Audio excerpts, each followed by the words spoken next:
Je vous présente aujourd'hui le DLS 4 du 22 mai intitulé Euthanasie. Le voleur ne vient que pour dérober, égorger et détruire. Moi je suis venu afin que les brebis aient la vie et qu'elles soient dans l'abondance. Chant 10, verset 10. Un certain nombre de pays européens et d'États américains ont adopté une législation autorisant l'euthanasie pour les malades en phase terminale. Les principales objections de la plupart des médecins chrétiens à l'euthanasie se sont centrées sur les thèmes suivants. Premièrement, il existe une tradition biblique chrétienne qui défend le caractère sacré de la vie et que l'euthanasie peut être considérée comme un mépris du sixième commandement. Tu ne tueras point.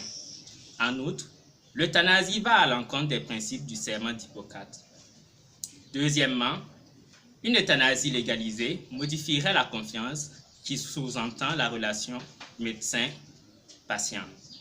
Troisièmement, l'euthanasie pourrait faire pression sur les patients vulnérables pour qu'ils mettent fin à leur jour prématurément afin de ne pas déranger leur relation et de hâter la distribution à cause de leur volonté. Dans ma pratique, je me souviens d'un cas qui met en lumière le deuxième thème. Une femme âgée ayant déjà eu un infarctus cérébral a été admise avec une fracture du col du fémur. Lorsque je lui ai rendu visite, lors de la visite matinale, elle m'a demandé de lui donner une balle d'argent afin de s'éliminer. J'ai répondu qu'elle savait que je ne pouvais pas faire ça. En d'autres termes, je me suis caché derrière la loi britannique.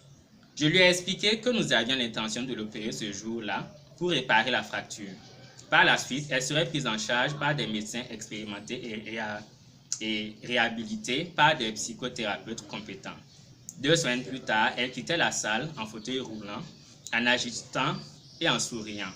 Si l'euthanasie était devenue une pratique courante, sa demande de solution miracle aurait conduit à une visite rapide de l'équipe d'assistance médicale mourante et son souhait aurait été exaucé. Cela aurait-il été dans son intérêt? Lecture complémentaire, Job 1, verset 20, verset 22. Prière. Seigneur, aide-nous à nous rappeler que la vie et la mort sont entre tes mains. Donnez-nous la sagesse et la compassion dont nous avons besoin pour servir ceux qui risquent la mort. Amen.